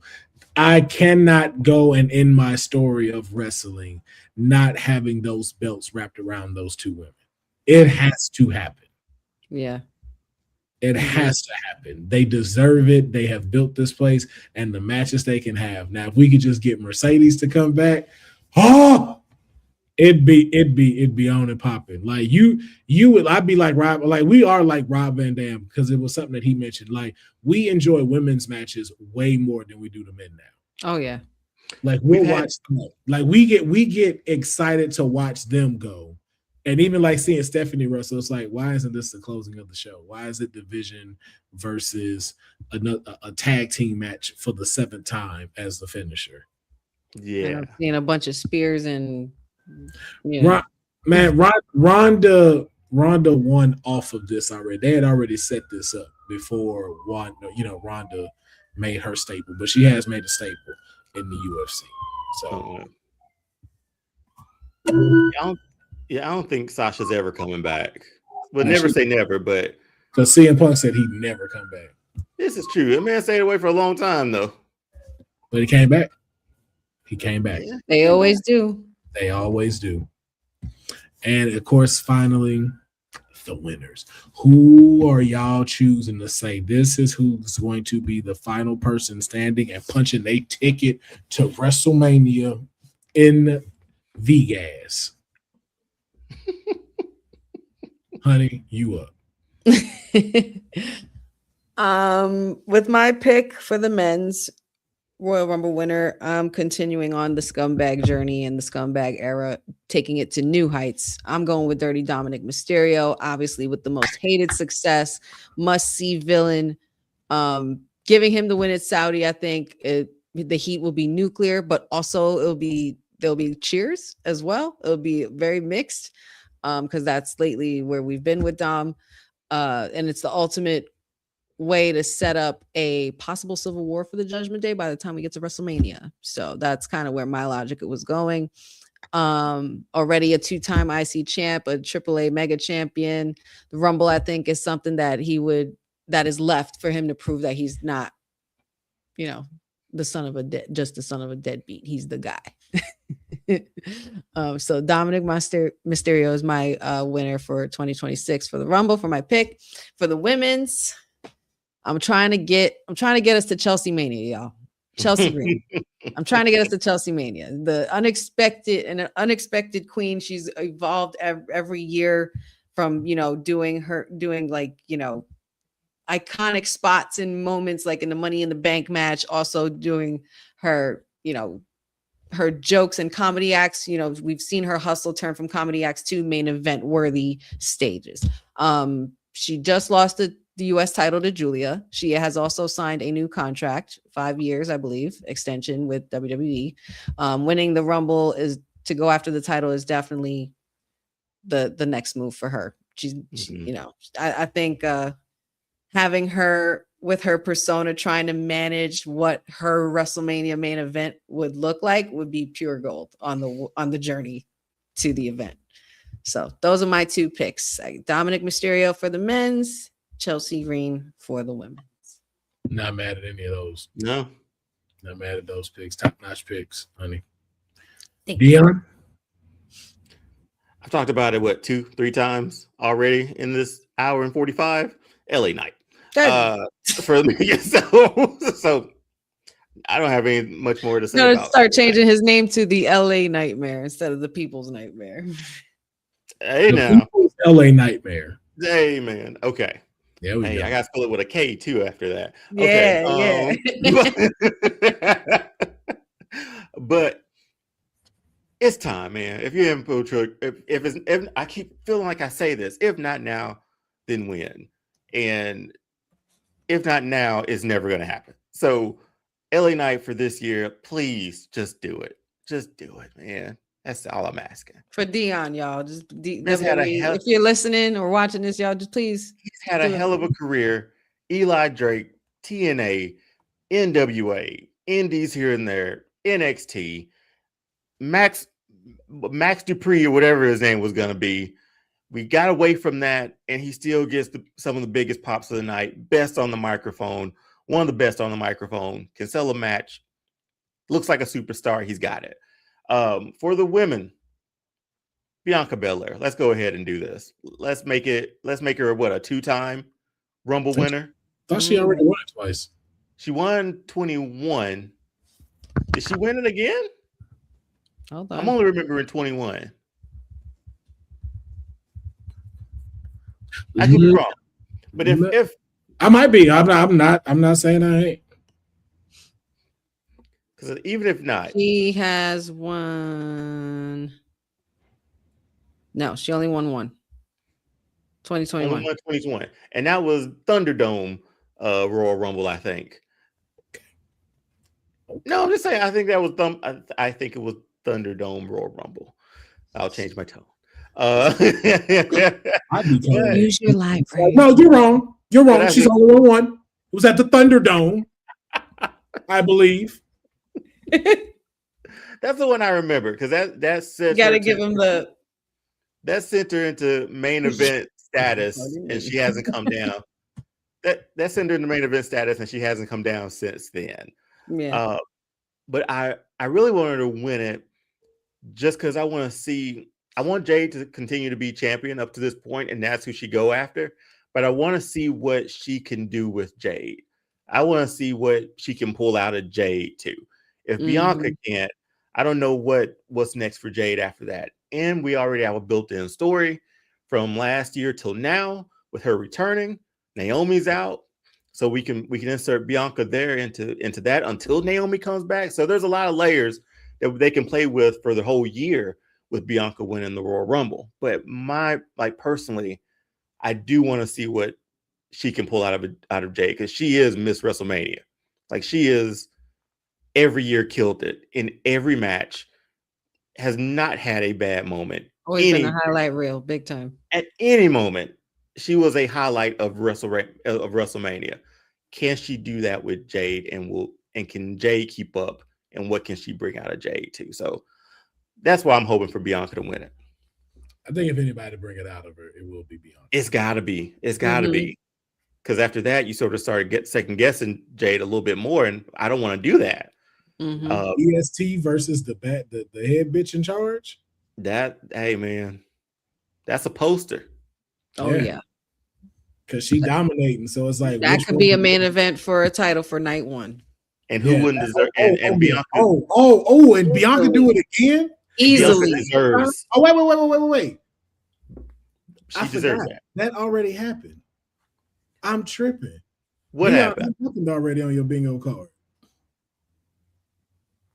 The one where you say the women's world title, the WWE title main event of WrestleMania. They already did that. It was in Tampa when we came back. It was Bianca versus Sasha. Oh, they did, didn't they? They did end it. Night one right. Her and Sasha, right? Yeah. That was right. Two black women headlined the WrestleMania. Have they?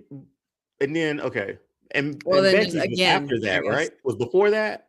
Huh? Becky, Ronda, and Charlotte. That was Yeah, that was before, before that. right? That was well Yeah. before that. That was before Okay. that. That happened too. Yeah. Well, I still want it to be this year. I still want a women's main event title. I still want it the way I want to see it. I forgot that closed the show, Will, in Tampa. I forgot about that. But this year, and for it to be them too, like they would absolutely kill it. Knowing the long, like you said, with all the long-term storytelling that they have with everything, with being the big three to now and the Naomi and all of that. You're cooking up something there. I see that. And then you have some already ready when Naomi eventually have the kiddo and comes back. There you go. Yep. She said, "You raggedy heifers be to keep my title warm." Actually going on to it. So, all right, my picks for the winners of the Royal Rumble. I'm excited for these. Ooh. Wins, and now we get our road to the Homelander, Cody Rhodes. That's how you Andy Orton versus Cody Rhodes for the WWE Championship. Yeah. I'm answering 2 of your bingo cards. I see that. This whole show has been so on brand. So just giving y'all that. And then for the women, I already said it. No notes have to be given. Liv Morgan, always been a bridesmaid. It's time for her to finally cash it in and win the Rumble. She deserved it. She's earned that. She's earned that. Yes, she has. Yes, she has. The pop she got coming back and where she is now compared to years ago. Oh my goodness. I didn't enjoy her matches, man. I didn't enjoy Liv Morgan a while back. Like after that whole Ronda cash in. She's grown so much. I was on the Liv train since the Riot Squad, honestly. Yeah, we were waiting for that's gonna be the one that stick around. That's she breaks out. And she did. So, but all right, our final segment. Honey, you take the lead on this. What is this final segment that we have going? So this came off of a just a casual discussion. Off, of course, obviously off live and things like that. Pat, you and I were discussing like different topics and other segments and cool things that we could figure out for the show. And we both agreed that the pitch to Councilman and Deonne that how fun would it be to have a segment where we can pretty much rant or cry about certain things that are going on in wrestling right now. Certain things we just want to whine and complain about. Something we just want to get off our chests. And we decided to lovingly title it, "What Do You Want to Cry About?" As a nod to the people's nightmare below here, Deonne's favorite, Cody Rhodes, where he asks everybody weekly, "What do you want to talk about?" But instead, we gonna cry because it's okay to cry. That's totally fine. And that's our new segment for Kayfabe Podcast. I'm so excited.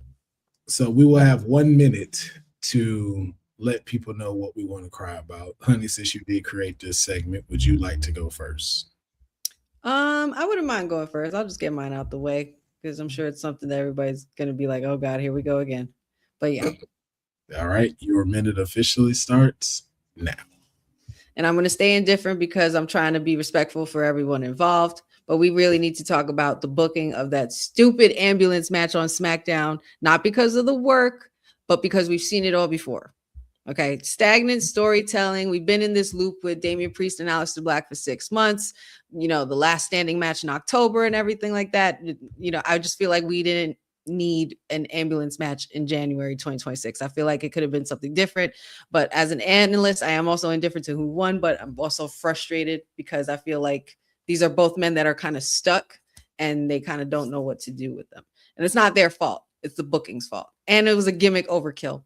I feel like we really didn't need the ambulance. And there's now did Priest really need this? And did Aleister really need this? Where do they go from here after this? What's next? We were trying to get Priest back to where he was, and the other side is looking for new converts. But now we've reached to the point where 3 months ago, it was different. But yeah, I'm crying about the ambulance match. All righty. Let us know what y'all want to cry about in them comments. Deonne, are you ready to let us know what you want to cry about? Yeah, let's do it. All right, your starts now. I'll cry about the name of this segment. We've been doing this show for a year. And you think you know some people, you think you know friends. We've done about 40 or so, 30 to 40 shows or so together. And not a week goes by that I feel like I'm stabbed every week, or slashed or cut every week by the people I call my friends, man.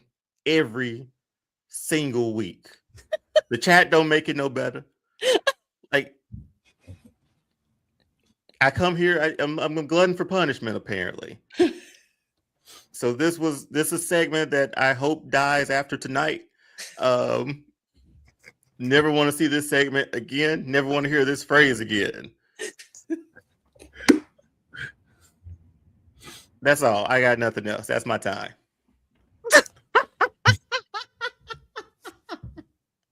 We need to get that whole clip. That was so good. I'm just trying to, to enables people creativity. Maybe it works, maybe it doesn't work, but we try the things out. I don't want to stifle someone's creativity. You know what I'm saying? I did it with you in mind and with good interest, Deonne. It's to help the show. It's for the love of the show.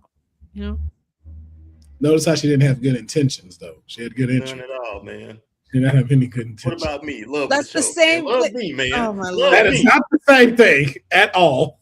Intentions and interest are two different things. He knows where my heart is. Does he? Yes. Right, Deonne? No. That was a great rant, though. My what you want to cry about is very quick. I don't need to go on a 1 minute rant. I can keep this very short and simple. I am so sick of y'all having my client's entrance shown always on fucking commercial on Netflix, yo. Like, I want to see my client walk fully down the ring and see her entire performance, because if we don't see it, how y'all gonna make sure y'all get it right in 2K26? No one thinks about that. Nobody thinks about that because nobody's seeing it. She gonna have the same interest from this year.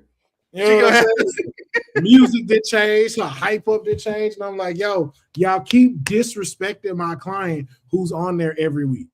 That's all I'm saying. Every week she's out there on Monday Night Raw, being displayed, being shown. Respect my client's entrance, and you show that just like you show La Primera's entrance, because you don't never go to commercial when she come out. That's all I'm saying. And with that, our episode comes to an epic conclusion right under the 3 hour mark. The 2 hour mark, actually. 2 hour, actually. We had a productive show. Actually, this has been around the time we'd have been just in maybe our first 30 minutes. Probably. I like the 8 o'clock hour.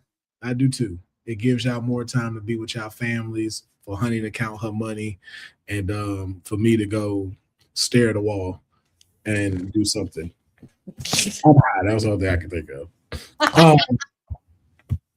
But ladies and gentlemen, thank you for checking out this episode of the Kayfabe Podcast. We are so glad to be back. We have a lot coming in 2026. We have a lot more interviews that we're going to do. We're going to have more special guests on here. We are going to have a lot of fun when it comes to being on this year. And we'll try to always keep y'all on y'all toes, Never know what's coming with the Kayfabe Podcast, which is going to force you to tune in.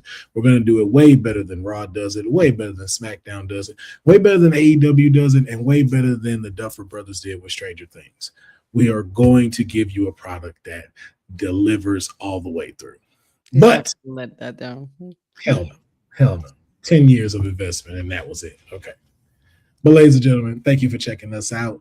I've been the councilman. Shout out to the sweetest Oos Wrestling with Honey, and shout out to the People's LA Nightmare, who is definitely upset about what we want to cry about. Y'all let us know if it's a segment you want to keep, or if it's like, y'all could do something else and rebrand it with another name. But we will catch y'all next time. Peace.